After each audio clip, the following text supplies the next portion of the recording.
जो MNAs के funds हैं उसमें स्कीम्स MNAs अपने इलाके के लोगों से पूछ कर देते हैं। बहुत सारी स्कीम्स इस तरह की होती हैं जो KMC से इसका ताल्लुक नहीं होता। तो मैं समझता हूं कि ये टेक्निकल इशू है, इसको टेबल पे बैठ के हल किया जा सकता है। जहां तक मुझे नॉलेज है 2026 तक रेड लाइन मंसूबा भी तो ठीक हो जाएगा। मेयर कराची उस पर बात कर चुके हैं, लेकिन हम कोशिश करेंगे कि मास ट्रांजिट के हवाले से, जो कि जिस तरह ग्रीन लाइन मंसूबा कराची का पहला फंक्शनल मास ट्रांजिट प्रोजेक्ट था, मजीद उसको सारे प्रोजेक्ट से जिस तरह रेड लाइन है, ऑरेंज लाइन है, उससे कनेक्ट करके पूरी कराची के आवाम को बेहतरीन, जदीद और इंटरनेशनल बैनुल-अक़वामी मयार के मुताबिक सफरी सहूलियात दी जाएँ। गवर्नर सिंध साहब के और पाकिस्तान पीपल्स पार्टी के इशूज़ जो आपस में चल रहे हैं उससे आप सब लोग बखूबी वाकिफ़ हैं। हमारे दोनों इत्तेहादी हैं, पाकिस्तान पीपल्स पार्टी भी वफाक में हमारे साथ है, MQM भी वफाक में हमारे साथ है। हम कोशिश करेंगे कि ये जो छोटी मोटी चीज़ें हैं ये ख़त्म करें। मैं अभी अनकरीब गवर्नर सिंध साहब से मुलाकात करूँगा। मैं इंशाल्लाह उन्हें रिक्वेस्ट करूँगा कि वो भी जो वफाकी इदारे हैं यहाँ पे जो काम कर रहे हैं, वफाकी प्रोजेक्ट्स हैं, मेरे साथ चलें। हम विज़िट करेंगे साथ, उनको भी हाईलाइट करेंगे ताकि सिंध के लोगों को पता चले कि वफाक बहुत सारी जगहों पे काम कर रहा है। कुछ अर्सा कबल हमारे मोहतरम वफाकी वज़ीर रेलवे हनीफ अब्बाई साहब यहाँ आए। आपने देखा, आपने सोशल मीडिया के ज़रिए देखा होगा कि लाहौर स्टेशन जो है उसको हमने स्टेट ऑफ आर्ट स्टेशन बनाया है, जिसमें लॉन्चेस जो हैं, जो वेटिंग एरियाज़ हैं, पूरा स्टेशन, उसमें एलिवेटर्स लगे हुए हैं, अटैच बाथरूम्स हैं, एक 5 स्टार होटल में कन्वर्ट किया है। उसी तरह सेम उसी डिज़ाइन पर उन्हीं लोगों से हम यहाँ कराची में भी काम कर रहे हैं। और कराची जो कैंट स्टेशन है, आप अनकरीब देखेंगे इसी माह के आखिर तक हम उसका इफ्ताह करेंगे इंशाल्लाह। कराची कैंट को भी हम स्टेट ऑफ आर्ट, एक जदीद तरीन इंटरनेशनल लेवल का जो है वो स्टेशन बनाने जा रहे हैं। उसमें ट्रेन्स को भी अपग्रेड कर रहे हैं। ट्रेनों के अंदर जो बोगियाँ हैं उसको भी हम बहुत खूबसूरत बना रहे हैं, आरामदेह बना रहे हैं, ताकि हम दुनिया की जितने भी पूरी दुनिया में बेहतरीन से बेहतरीन ट्रेन चलती हैं उस स्टैंडर्ड को मेंटेन करके यहाँ पर भी पाकिस्तान के अवाम को भी वही सहूलत है। ग्रीन लाइन बस जो वफाक ने एक बड़ा खूबसूरत इंफ्रास्ट्रक्चर बना के दिया है, ग्रीन लाइन बस जो है वो ऑपरेशनल थी। तो मुझे मोहतरम वज़ीर आज़म साहब ने हिदायत की कि आप ग्रीन लाइन को विज़िट करें, लोगों से मिलें, इसको और ज़्यादा मज़ीद बेहतर कैसे बनाया जाए लोगों से पूछें, मैनेजमेंट में क्या क्या इश्यूज़ आ रहे हैं, बसेस की तादाद बढ़ानी है।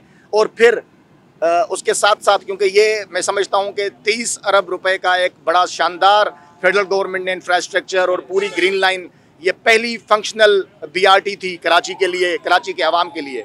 मेयर कराची के हवाले से इस तरह के प्रोजेक्ट्स दें जो सूबाई गवर्नमेंट के साथ मिलकर जो है वो अगर पूरे नहीं हो सकते, फिजिबल नहीं है, तो वफाक उसमें इंशाल्लाह फाइनेंशियली हेल्प करेगा। आप प्रोजेक्ट्स देंगे, हम बात करेंगे, एक्निक में पेश करेंगे, वज़ीर आज़म साहब से मंजूरी लेंगे, काबीना से मंजूरी लेंगे, लेकिन कराची के अवाम को प्रायोरिटी देंगे इंशाल्लाह। शाहराह फैसल पे कोई भी इस तरह के मास ट्रांजिट के हवाले से मंसूबे की ज़रूरत हो, देखें डिज़ाइन सूबाई हुकूमत को करना है, प्लानिंग सूबाई हुकूमत को करनी है। 18वीं आईनी तरमीम के बाद वफाक के पास इतने रिसोर्सेज नहीं है जितने सूबों के पास हैं, लेकिन हम उसके बावजूद भी, गो कि हमारा कोई MPA यहाँ मौजूद नहीं है, गो कि हमारा कोई MNA यहाँ मौजूद नहीं है, लेकिन उसके बावजूद भी हम सिंध को अपना समझते हैं।